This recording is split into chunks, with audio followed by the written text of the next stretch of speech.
I am Starsky Wilson. I am absolutely pleased to represent Deaconess Foundation in this space and place. I got to start by doing a couple of things, though, if this is okay. So just give me a second to get my bearings. First, I'm really commended to you by David Martineau. And so I want to thank David for thinking it, to use biblical language, he thought it not robbery to advance my name. And so thank you, David, for the opportunity. I do that up front such that you know that anything I say that you don't like, you can blame David because he's the reason that I'm here.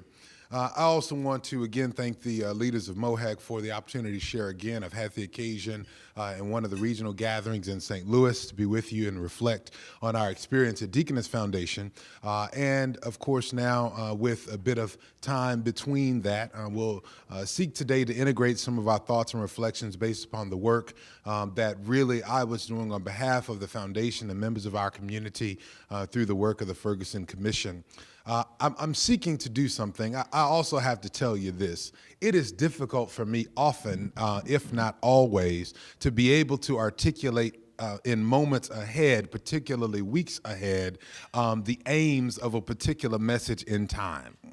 I am a pastor at my heart, and I believe in the movement of the Spirit, or that there is a guiding spirit and or being that takes us places in moments that we would not have gone otherwise, and that I believe that works communally. I come to know what I am to know as I come to be who I am called to be, and that is all by the inputs of community. And something happened this week in community when I had already articulated what would be shared for today, and it had much to do with our experience in the foundation. And we will seek to integrate that, to talk about our theory of change and how we have sought to work that out. But there's something else that I think is even more palpable, even more powerful, even more important as we seek to offer a bit of a pep talk, if you will, to the practitioners who are in this room. And that is the example and the witness of a powerful emerging practitioner who I'd like to center in this conversation today. So if it's okay with you, I'm going to attempt to hit the stated learning objectives, but I also want to try to do them from a place where you see an emerging model in an individual who inspires me so much. Is that all right? Now, thank you very much. Somebody understands me. I thank you I had to give some people permission, but you gave them permission. I serve a diverse church at St. John's Church, the beloved community. I was ordained and grew up in the historic black church tradition in the Progressive National Baptist Convention, which is the home of Dr. Martin Luther King and others. But the church I serve is in the United Church of Christ. The United Church of Christ is a predominantly white, though diverse denomination. And so I find myself teaching, preaching, and sharing in diverse contexts. And what I found out was when I went into predominantly white context, as we consider diversity, inclusion, and equity, that white people found it rude to talk while the speaker is talking. Black people are not at all constrained by such protocol. And so I have to tell you that I don't find it rude for you to talk back to me. In the historic black church tradition, it's call and response. It actually helps me keep my time. So if there's something that you seek to affirm, go ahead, do so. That's okay. I'll be all right. I'll find my place if I lose it. Is that all right? What I'd like to do today is really reflect on the experiences that we've had as we consider our own approach as a health conversion foundation to the events that presented to all of us as a community in St. Louis and really as a state and emerging as a nation on August 9th, 2014. Unfortunately, that date has been emblazoned upon many of our memories because we know that on August 9th, 2014, in an unfortunate interaction between Darren Wilson, a police officer for the Ferguson Police Department, and Michael Brown, Brown Jr., a recent graduate, one of the last people to attain the necessary credits for graduation from the Normandy School District before it was taken away and recrafted as the Normandy Schools Collaborative. Because of that interaction, our entire community, our entire state took pause, had to, at least for 4.5 hours during the time that Michael Brown was lying on the ground, took pause to take stock of who we are as a people, who we have become as a state and as a region, and who we might become as a nation if we do not respond to certain realities.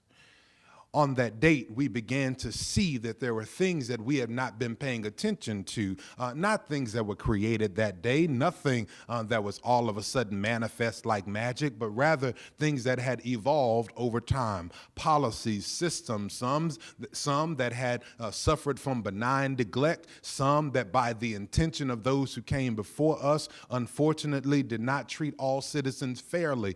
And on the narrative picture of the framework of that interaction, we began to see many of these things clearly. What we saw clearly, quite frankly, was the disproportionate contact of police and people of young, black, and poor backgrounds in our communities. What we saw clearly, if we looked closely, if we paid attention to the narrative, we saw the disparate impact and outcomes of public school systems because Michael Brown graduated from the only non-accredited school district in our state. And he died on the line between an unaccredited school district and an accredited school district, a line that was uniquely drawn through a community and around housing complexes that were disproportionately populated by people whose skin had been twice kissed by God's Son. So we had to think about how we draw the lines in our community. He lived in a community that was started 100 years ago and imposed its housing policies were set up based upon restrictive covenants and housing codes that were put up to keep people from one another. And we took the time to look long enough. We saw a picture that didn't make sense to us because it didn't match our values. And so after some time, and let's be clear, it took some doing. August 9th was that unfortunate encounter, and on August 10th, a youth uprising began, an uprising that people like Dr. Alan Boesak, one of the scholars, leaders, political and religious of the South African anti-apartheid movement, one of those people who led that uprising of truth and reconciliation in South Africa a generation ago, says that when he looked at what he saw on August 10th, 2014 in Ferguson, it reminded him of the uprisings in Soweto. And while we took the time to see some things that were hard to see on August 9th, and while we saw images that were tough and reminded him of Soweto and us of Selma on August 10th and the days following, let us be clear, there was a vacuum of leadership from our elected officials, from those whom we had elected to give us policy guidance. Yes, there were activists on the ground, and yes, there were practitioners who began to respond to the reality, and yes, there were pastors who were seeking to be present. But I remind people all the time, because it's hard for us to keep this centered in our memory, while there was an uprising on August 10th, there wasn't a commission announced until late October. There wasn't a commission in place until November 18th, and there was a No True Bill announced and another uprising, and democracy was on fire on November 24th, and we didn't begin our work until December 1st. We were late to the game. And in between that unfortunate event and the subsequent uprising and the final time when we decided to come together as a community to study the reality, to consider the underlying social dynamics that had been exposed by these events, by the time that happened, democracy and much of our community was on fire. This was the picture of our community, but that picture is only narrative. It doesn't mean there are folks who work with their right brain and folks who work with their left brain. So I got to work with the people who are not the more creative people. So give me some statistics and give me some facts. What we found out when we took the time to look, and what we found out when we took the time to listen, is that our state lagged behind all others in the disparity of young black boys being put out of school and out of school suspensions. What we found, and some of you already knew, was that we lagged the nation in investment in early childhood education. What we found that some of you already knew is that 1 in 5 children in our community live in poverty. What we found that some of you already knew was that 2 in 5 black children live in poverty in the United States of America and in the state of Missouri. What we found that you all already knew is that if you live in predominantly white, if you lived in predominantly white portions of West St. Louis County, you lived a full generation longer if you live in Wildwood than if you live in predominantly black West Wellston. We found what you already knew, that health disparities exist all throughout our community, and you can track them by zip code, and you can clearly track them by the color of one's skin. What we had to decide was, what were we going to do about it? And so the commission was called together by the governor, this diverse set of citizens, to decide what ought we do about it, with a particular eye toward policy. What policy recommendations, what calls to action can be articulated to help us to declare and to become what he called a stronger, fairer, and more inclusive region. Now, we said we'd talk about philanthropic theories of change. I didn't forget that. I'm just telling you, because the question came up, why would you get involved in something like this? And the question that we had to answer, and I had to answer it for my executive committee, and I had to answer it for my board at Deaconess Foundation, this institution with a heritage of 127 years, this institution that had been grant making in our community, focused on health of the community with a particular eye toward children for a generation. Why will we get involved in this conversation? Isn't this a little too controversial? What does race have to do with your issues and outcomes as it relates to health? What does it have to do with your faith-based heritage? What does it have to do with your focus on child well-being? And the answer, quite frankly, was everything. I'm sorry, we're in St. Louis, so we had to say everything. Everything. It had everything to do with it. What do you mean it had everything to do with it? What we understood was this, was that we could spend down every dollar in our corpus and not make a dent in the kind of social inequities that we found in our communities. We could ramp up our programs. We could hop them up on 5-hour energy. We could put more in. We could seek to concentrate it. We could try to raise more dollars. But the reality is, if we didn't change the rules, then we'd have the same outcomes. And so we began to respond to the learning that we have gotten from organizations like the National Committee for Responsive Philanthropy and grant makers for effective organizations, who are suggesting that philanthropies who desire to have greater impact in their communities are seeking to leverage and to align not only their grant-making dollars, but also their reputational capital. If they have a voice, they ought to be using it. And because philanthropy for the last 2 generations in America, and particularly in the last generation when our elective processes have not produced a whole lot, I shouldn't say a lot about that, but I'll just say we have seen philanthropy driving policy, either by investing in models, demonstrations, projects, or showing proof of concept before things are adopted by the government. And so philanthropy has a role to play to show what can work. It also has a role to play in convening voices, in leveraging and brokering funding for things that others do not fund or would not otherwise. I say to folks, philanthropy ought to be the first dollars in for stuff that has not yet been proven, because the true history of philanthropy in America is that it is social venture capital for social change. Can I tell you my perspective on something? I had a conversation yesterday with a local businessman. I really appreciated where he was going. He was talking about this kind of pay-for-outcome model of philanthropy that is growing up. I can appreciate that's where he is with his market orientation and with his perspective on business. I don't believe that's an appropriate, I don't believe that is a faithful response to our heritage of philanthropy in America. If it worked, Thank you very much. If we knew that it worked, then corporate interests would pay for it anyway. I believe that part of our responsibility is to find the things that work, to support the things before we know they work, to help the things to be tweaked out, and to host the conversation so the community can dream together. And so our investments, working together with the investment of our friends from the Missouri Foundation for Health and others from Robert Wood Johnson Foundation, is to say, let's create a space where the community can dream together.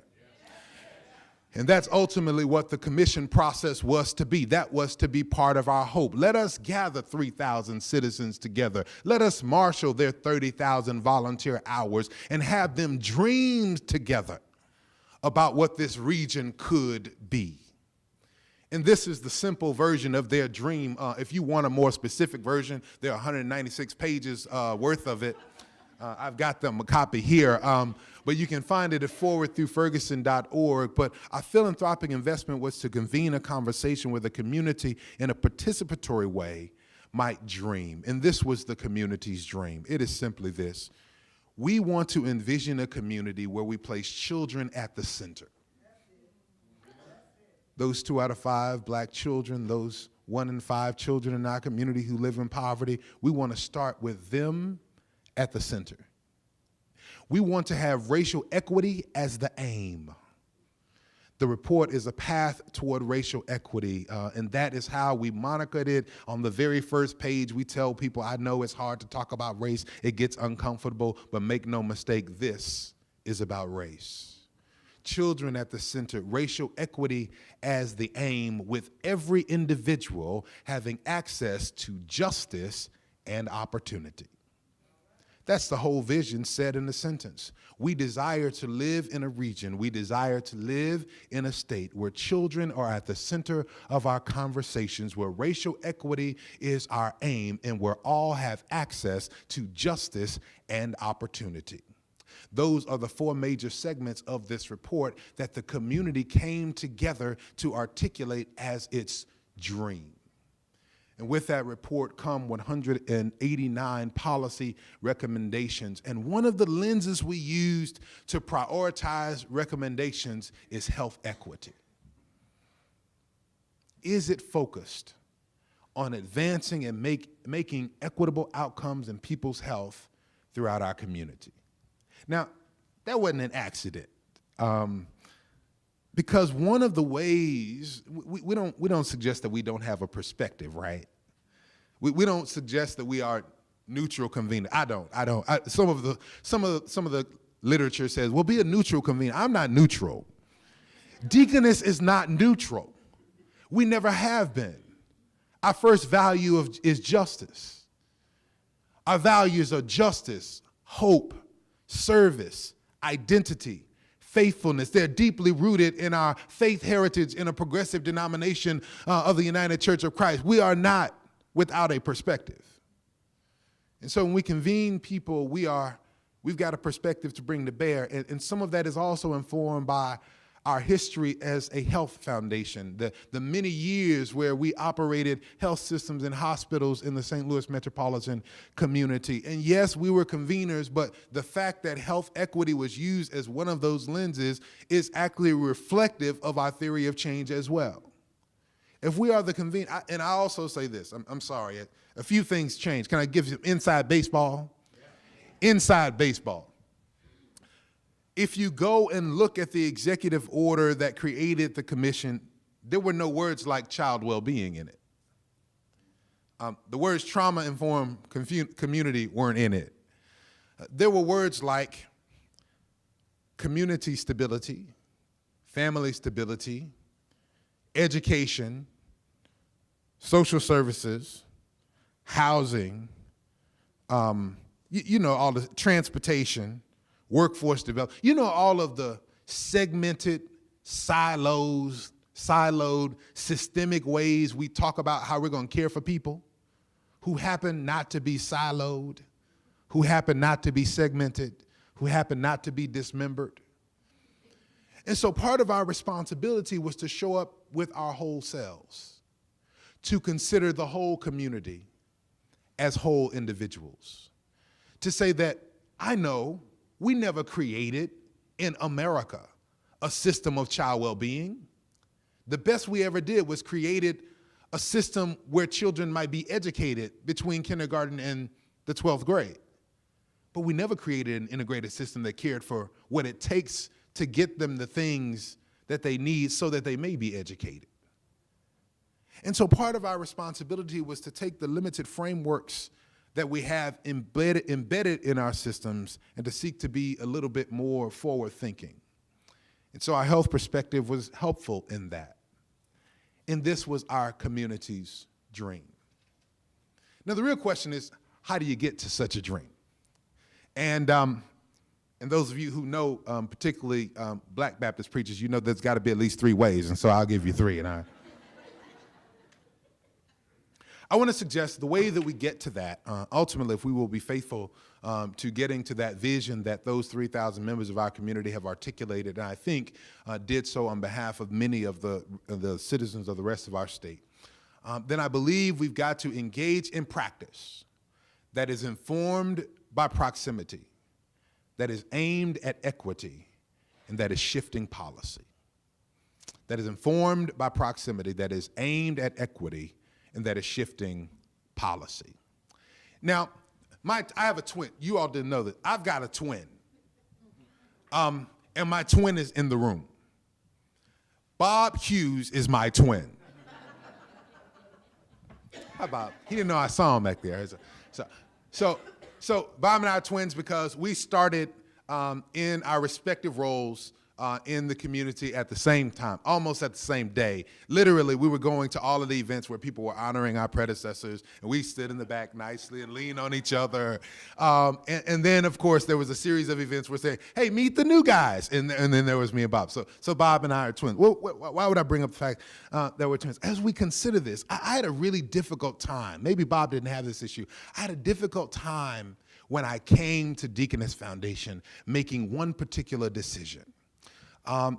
You noted in the introduction that I pastor St. John's Church and that I also am CEO of the foundation. Well, these are 2 full-time jobs. And it is the case that if you had done one before, then you would leave one to go to the other.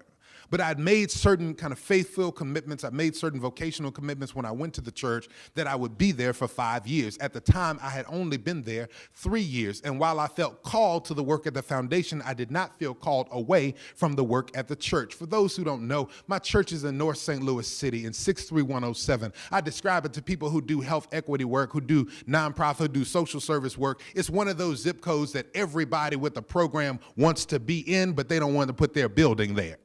They need the population to articulate on their grant application that they're meeting the need, but they don't want the reality of the security concerns of putting a building in the zip code. That's where my church is.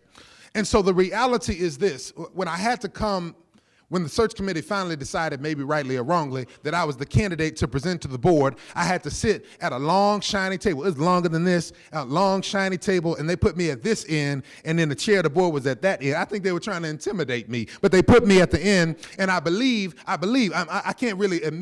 can't prove this, but I believe they adjusted my chair so that my chair was lower than everybody else's chair. And so I'm sitting at the table like this. I'm looking over, talking to the board, and what I had to share with them was I did not believe that I was called away from the church, and I understood, and they needed to know before they voted, and I had already shared this with the search committee. They needed to know before they voted that I didn't believe people should be able to sit on the 12th floor of buildings in downtown St. Louis in one metropolitan square, that you have to go past marble floors and get on these gold elevators and sit around tables this long that are shiny and have to make decisions for people in my neighborhood.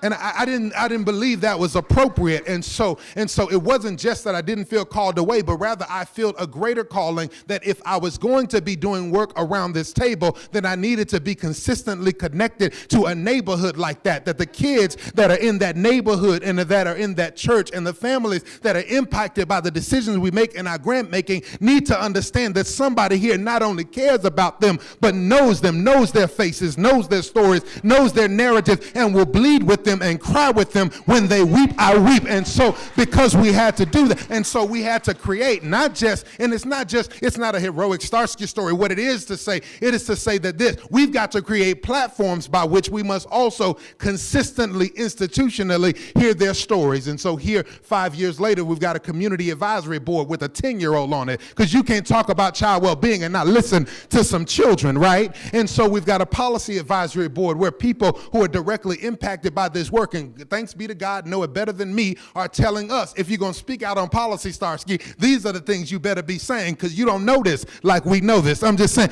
we've got to be informed by proximity, which brings me to this narrative. It's not just in our institutional realities. It is also in the individuals who emerge in our practice.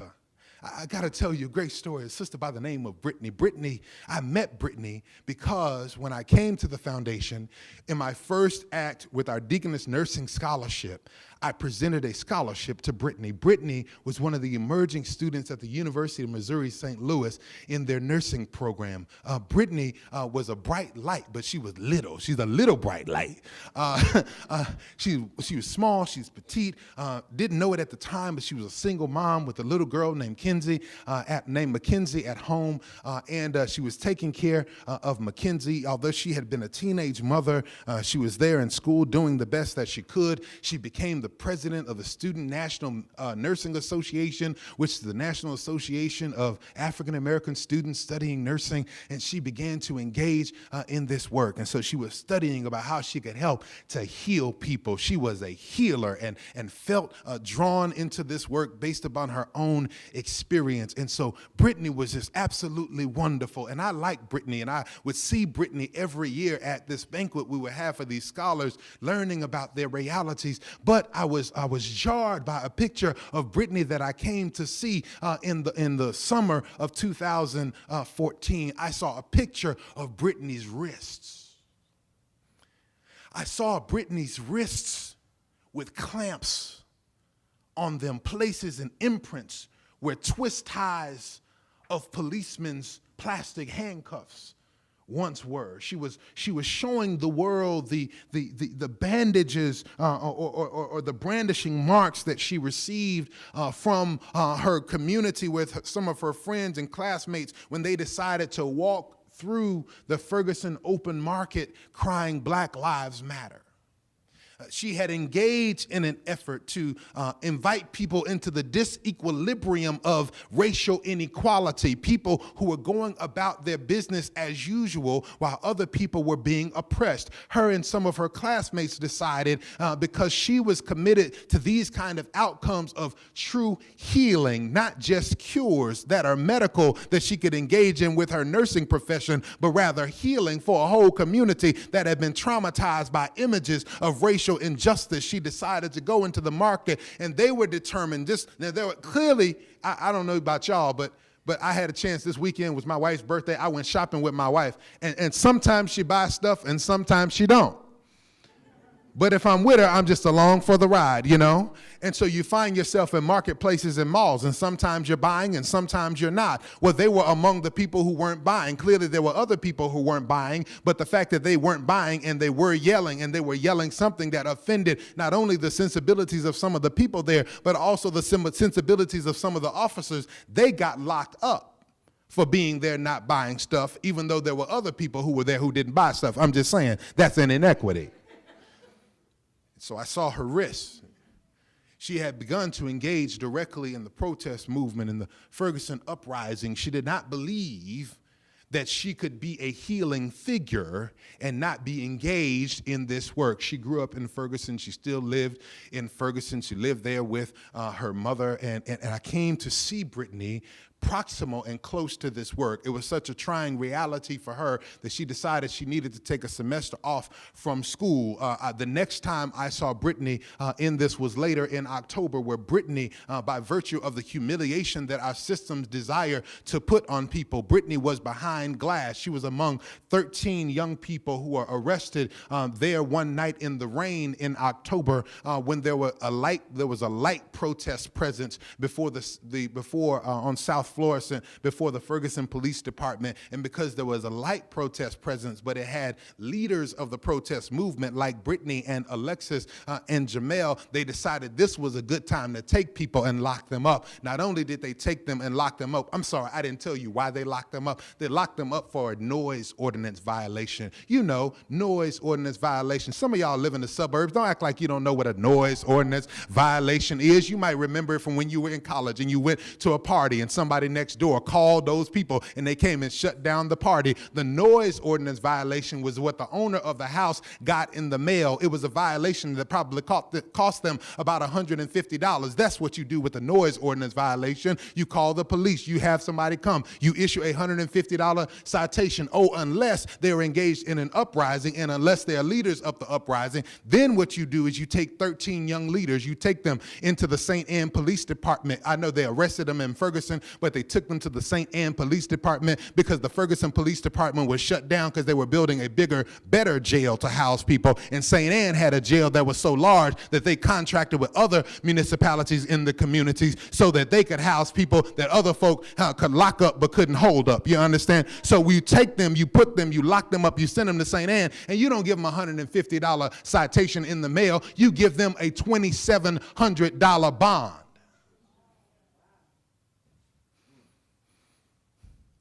And you give them a 24-hour hold. Oh, what's a 24-hour hold? Oh, it's a reason to keep you in jail before we tell you why you are in jail. And so on a 24-hour hold, and some with bonds as high as $2,700, a collective bond for the 13 of them over $35,000 when this group of interfaith clergy came to meet them that morning. The next time I saw Brittany was behind glass in an orange jumpsuit. Oh, you don't stop at locking them up. Even when you know that just on a 24-hour hold, you decide to humiliate this young nursing leader who desires to heal her community and raise her 10-year-old daughter by putting her in an orange jumpsuit and flip-flops. This is the picture of our community, and what I'm suggesting to you is that if we will respond faithfully and develop a vision of a new community where children are at the center, where racial equity is the aim, and where people have access to justice and opportunity, we've got to work in our healing practices. We've got to work as institutions and as emerging individuals and practitioners from a place of proximity. There is something in her nursing career when she sits down at someone's bedside or when she articulates the realities of public health for someone 20 years from now, that she will understand in a greater way because she is connected and tied. She has proximal understanding of the realities of the injustices that come to young people like Michael Brown. And so I want to suggest if we're going to live toward that community first, we've got to engage in our institutions and we've got to be informed in our practice as practitioners by proximity. But then we got to be aimed toward equity. It's not just about proximity. It's not just that I know where you come from, because the reality is people can use that to beat other people upside the head. You know, I've seen it, unfortunately. You don't know where I come from. You don't, no, we're all in this work because we want to do this work, right? We may not have that same proximity, but we can aim toward equity. Now here, I've got to say that part of what Brittany is doing is she's seeking to make things a little more fair. Now, we've got to, I know y'all had a workshop yesterday, and David probably helped people y'all talked about inclusive clinics yesterday, and y'all went through all of this language. So I don't have to do all that. I'll just say, for the people, everybody was at the workshop yesterday. Y'all got that? Everybody wasn't at the workshop. That's okay. So two things since you weren't at the workshop. I just need y'all to help me out. We're going to church for a second, because some people are going to sleep. We're going to go to church for a second. So tell your neighbor, say, neighbor, equity is not diversity. See, they learned that yesterday. You didn't learn that yesterday. Tell somebody else. Say, neighbor, equity is not access. Somebody's still missing it. Tell your neighbor. Say, neighbor, equity is not equality. Okay, tell somebody else. Say, neighbor, equity is not opportunity. Now, you know you just totally messed up somebody at your table, don't you? This is the thing. I think we got to get this because we confuse these terms all the time. And there is a progression. I won't go too deep because there are people better prepared than I that are in this room. But I do want to say this. We got to be clear that equity itself, I'm concerned about this distinction between equity and equality. Equity, in many cases, in most, equity is about supports. Equality is about standards. Equity is about outcomes. Equality is about opportunity or access. What's the difference? Part of what we found in these communities was not that people didn't have a chance to get an education. They didn't have a chance to get to better health, although you don't have much of a chance if there ain't no fresh fruit in your neighborhood. You don't have much of a chance if you don't have walkable sidewalks in your neighborhood. You don't have much of a chance if you live in certain buildings or building services. You don't have much of it, but they had a chance. The question is, have we gone so far as to provide the additional supports to them that they needed to actually have the same outcomes? It's not about a chance, a hope, and a prayer. And we're investing collective resources, as we do with tax bases and the like, then we should actually be aimed toward getting people the supports that we desire. I did say I had a perspective, didn't I? Now, everyone doesn't agree with that perspective, but this was the hope of those 3,000 people, so I articulate based upon that. Why do I do that? I do that based upon this issue in our theory of change, that we believe that you get to better outcomes in a community and you get to better policy for a community if, I don't know, you actually listen to the community. It's one of the reasons why we invest resources in bringing people to Child Advocacy Day in Jefferson City. And we believe there ought to be some, I don't know, children there. We believe if we're going to make policy that has impact for a generation, which is one of the other lenses we use in the Ferguson Commission work, is this going to impact the next generation, and does it have generational impact? Not just for us, but can it have generational impact? This is one of the ways we prioritize that work. If it would, then we advance that from the 189 to the 44. It's a part of what we believe in our theory is that you actually have to listen to people. You've got to be able to gather them, and they have better information than those who have been deemed experts by virtue of higher education. And so we believe that our work must be informed by proximity. We believe that our work should be aimed toward equity, but finally we believe that this work has to shift policy. Now, one of the clear, people miss this all the time, and I had to back away because I was getting agitated. It's easy for me to get agitated. Even in the morning before part of what was happening was, and I've got a lot of these conversations. We made a report, and we were called for in the executive order to make policy recommendations. And so we made 189 what we call calls to action. We didn't like the idea of recommendations because y'all know what y'all do with most recommendations you get. You file them, file 13. And so we made calls to action. And we centered on accountable bodies to articulate who was responsible for these things. The challenge is people responded to the report by setting up meetings with us to say, these are the things that we are doing that are aligned with your report. Now, this is the thing. I hadn't met anybody who couldn't find something they were doing that was aligned with the report. Well, I came to wonder, and I mean powerful people who believed that they didn't have power, people who were well-positioned, people other people say wouldn't be well-positioned, people who were in small groups, people who were in large groups, people who had money, people who didn't have no money. Everybody had something that aligned, and all of these people aligned with the report, which made me wonder two things. First, why have I been wasting my time? Since everybody's already doing everything we're supposed to be doing. And second, if we're doing all this stuff really, honestly, with fidelity, how did we get here? I know that's right. And so part of what I found when I started digging deep into these reports is what people were doing was they were presenting a list of their programs. Oh, my program does this. And my program does this. And if we just had more funding for my program, then it would do this. Baby, I'm sorry. I'm sorry. I had a big mama moment. I'm sorry. Everybody baby the big mama, I'm sorry, but we can't program our way out of racial inequity. we can't service our way out of health inequities. Philanthropy.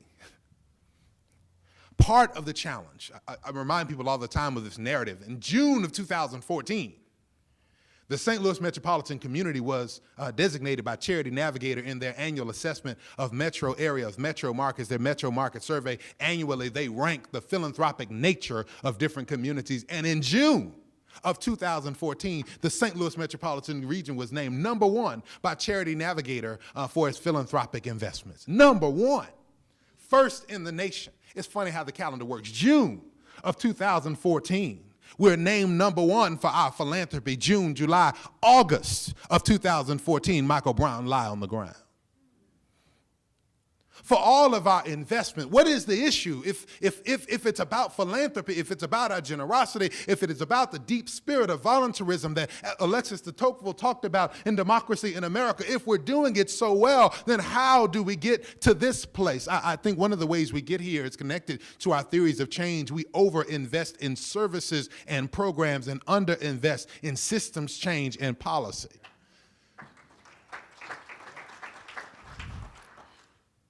Report called Leveraging Limited Dollars, 2013 report from the National Committee for Responsible Philanthropy argues that for every $1 we invest, in community-engaged strategies for policy change, public policy, nonprofit advocacy, either C3 or C4 word, community-engaged strategy, community organizing. For every $1 invested there is a return of $115 for public benefit. Why? Because the state is still going to be the number one payer. And if we have the capacity to shift how those funds are distributed, then we have greater impact with our philanthropy. If you give enough money to a program to serve 100 kids, I believe they will serve 100 kids well. But I also believe you can give that same dollar to shift the policy for resources to give access for those kids, and you may be able to serve 100,000.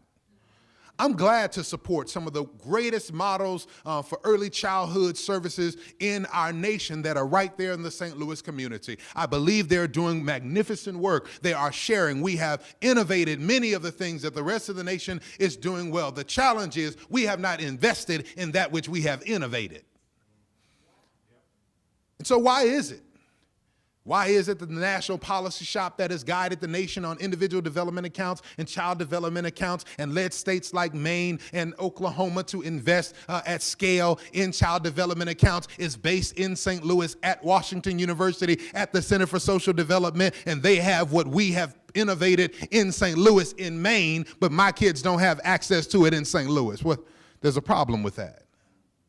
That's not because we don't believe in the concept. And quite frankly, now my kids have access to this, to a small approach to this because they go to St. Louis public schools. But why doesn't every child born in the state of Missouri have that? Why doesn't Mackenzie, Brittany's daughter, have that? Rather, this is what we do with our policy. I'm almost done. I'm going to be done. I mean, I'm done like a foundation CEO. I'm not done like a black preacher. Black preacher gets to close 3 times. One time. As we consider the shifts of policy, what we should be thinking about with this wonderful emerging practitioner, this shero of mine named Brittany Farrell, is how we might appropriately support her to get through school. Can I give you some backstory? I had to have an argument. I didn't have to have the argument, but I mean, maybe I didn't have to, but it turned into an argument with the professor at her College of Nursing about why she was so moved that she had to take a semester off, and why a semester before graduation, if she felt that compelled, they needed to hold her seat for her. I had to engage with the administrators about why it was so important that her witness be preserved and that she be supported, because they had to make a policy assessment about whether she would be able to sit for boards this past week.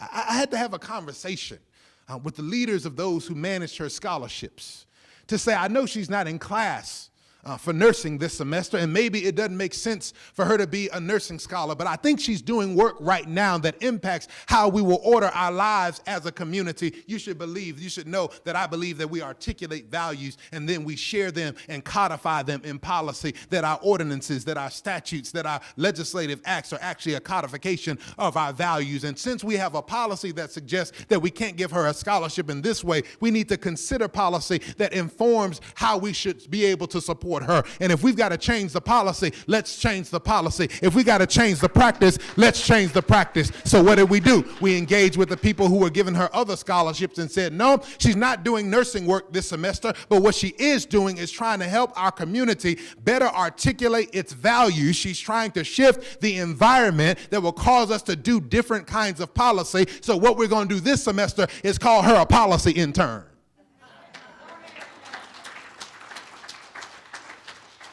Because as an emerging practitioner who is making a model for those of us in this room today, sometimes you've got to do what you've got to do, and you make the stuff fit what you've got to do. What am I trying to say? That the best of teachers are not constrained by the fact that there's not enough money in the budget in order to get the supplies for their kids. Today, they are a teacher, and tomorrow, they are a fundraiser at the church to make sure they've got the supplies they need for their kids. And that may be an example for us in social services. Today, we may need to be someone who is providing services through this mode of action, and tomorrow or on our off day or in the evenings, we may need to be somebody who's advocating in the streets. And if it takes both of them to get at the health and healing that we say we're working for when we're getting a check, then that is the model of practice that we need to follow. And so Brittany suggested that I can't heal people in a patient's room if I'm not healing a community in the streets, and I can't heal a community in the streets if I'm not engaging in the policy discussions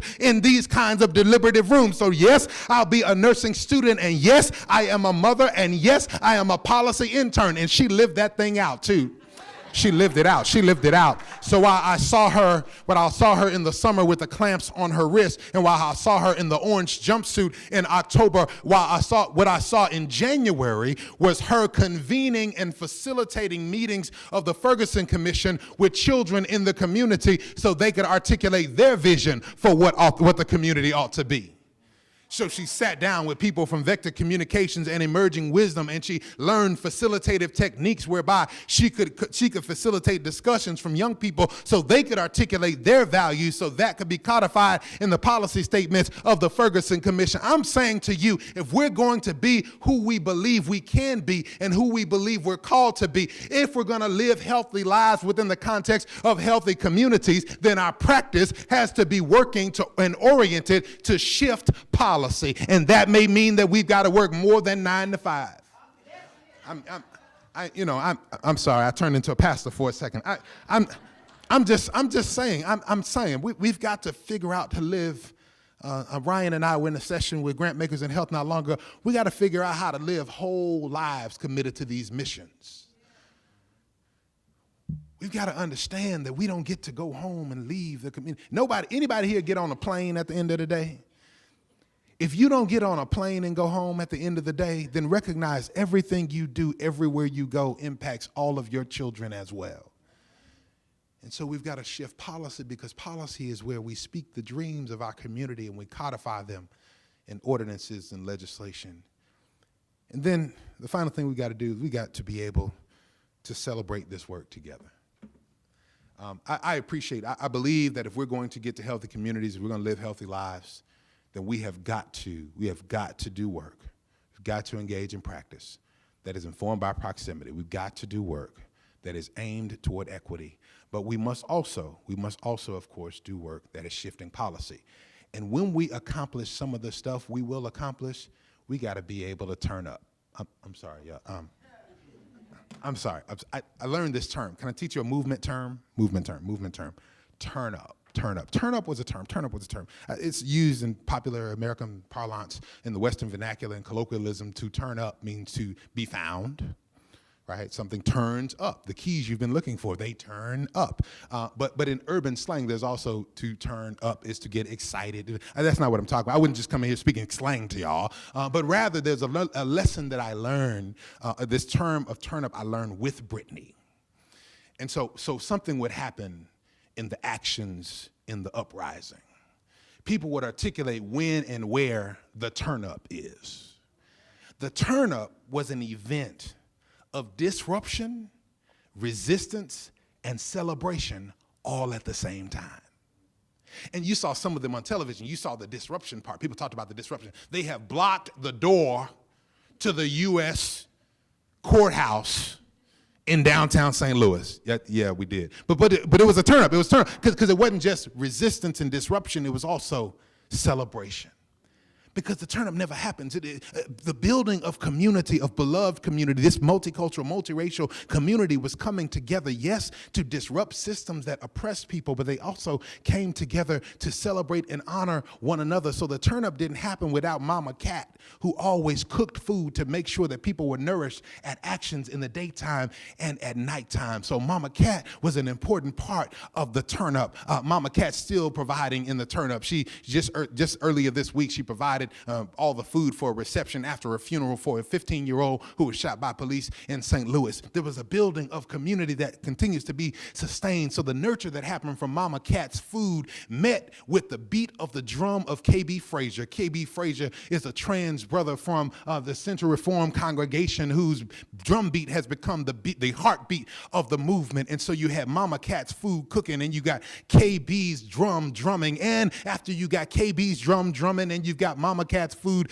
cooking, you start to hear the voices of Alexis and Mackenzie and Brittany calling out chants to people to help them keep the beat and to unify themselves by unifying their voices. And so the point of celebration comes when the food and the music and the voice all comes together. And when we come with the food and the music and the voice all together, we start crafting together a community that is an alternative witness to the brokenness and fragmentation and the disadvantage that we see each and every day. I'm trying to say we've got to celebrate and witness to this unified, reconciled, whole community while we're working toward this unified, reconciled, whole community. And we do that together in celebration. And somebody's saying here, that's fine, that's an okay little statement for you to make, but you got to give me something to celebrate. Can I offer you something to celebrate? If I can offer you something to celebrate, it is that this emerging leader of witness and in practice this week, after all of the turmoil, after going to jail several times, after being locked up for leading an action that stopped the highway movement, after having federal charges brought against her by the same prosecutor that brought charges that decided not to bring charges against Darren Wilson, while standing faithfully and with fierceness in the context of all of that. This little bitty sister graduated from the University of Missouri St. Louis's College of Nursing just earlier this year and just this week. And she posted yesterday that she sat for boards this week and she passed her board. So now she is Brittany Farrell, RN, BSN, and about to do some business in the community. And so she'll continue working through with policy, continue working through with practice, continue working through with proximity to get us to healthy lives in a healthy community. And if you can't celebrate what Deaconess has done and you can't celebrate what Ferguson Commission has done, you ought to at least celebrate what Brittany Farrell is going to do, because she's going to turn the whole world upside down. She's going to be the one that you invest in to get to a healthy community. She's going to be the one that will be at our bedsides to make sure we are engaged in healthy living. She'll be the one to make sure that community is inclusive, and she'll be the one guiding us toward equity. So I've come here today to celebrate my sister, my shero, my homegirl, that Deaconess Foundation nursing scholar, that Scholarship Foundation of St. Louis policy intern, who is an example, who is an image, who is a glimpse of the glory that we desire in healthy communities and healthy lives, by the name of Brittany Farrell. So I just invite you to celebrate my sister with me, because she gives the example of how we will get to the things we will talk about today and tomorrow. So thank you very much for the invitation, and thank you for the opportunity to share. Thank you for the chance to shine a light on my sister, and thank you for the chance to celebrate her witness, because what she is doing is what you are doing. You are not alone, because Brittany has got your back. God bless you.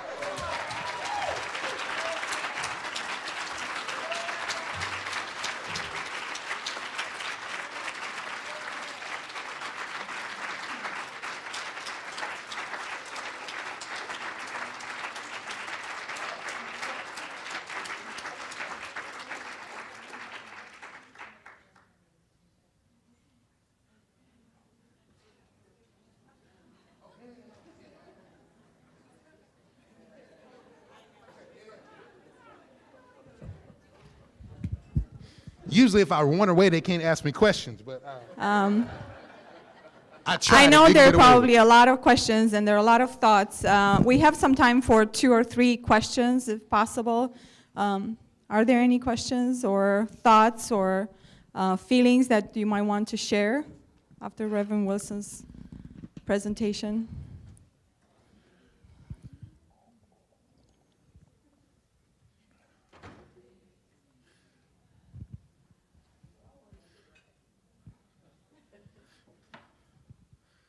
Thank you for your words, your inspiration. What is our next actionable step? Yeah, thank you very much. There are many. I do encourage people to really begin by reading the report at forwardthroughferguson.org. There's also, just came out this week, one of the things we set up following the report in order to continue to monitor actions and to support actions that are going forward is an organization called Forward Through Ferguson, led by a dynamic young woman who was on our commission team named Nicole Hudson. This week, she actually put out a tracking report on actions, organizations that are moving different calls to action in different areas. And so the action will be different based upon who you are and where you're positioned, if you will. There's work, and I tell people to kind of start where you are. Out of 189 recommendations, first of all, you won't agree with all of them. But there will be, I tell people, you may not agree with all of them, but there'll be 3 or 4 that will change your life and change your kids' lives. Identify those. See where your passions align, and see how you might move, not alone, but with a group of people that may be the people you work with. It may be your congregation, to advance that particular recommendation or that small set. For people who are engaged in work in health, you may be very particularly interested in our community.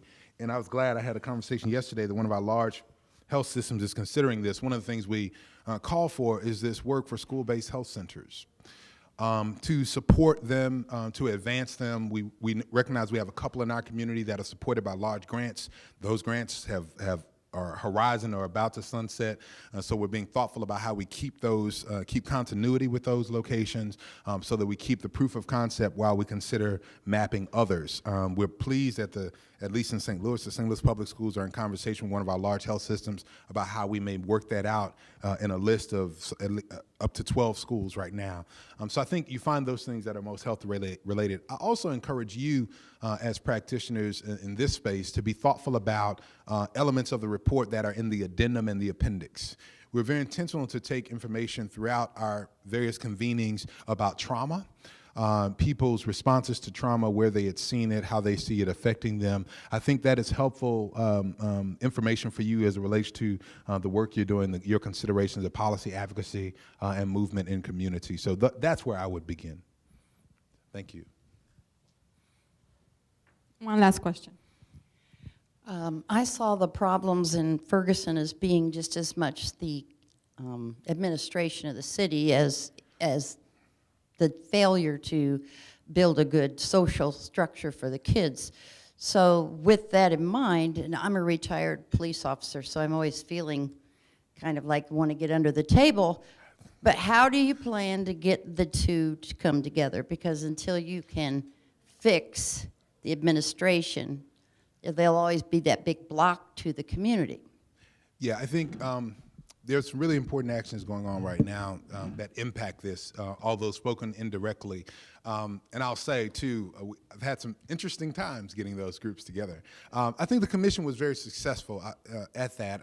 We're very pleased to have the perspective of Chief Dan Isom, retired chief from St. Louis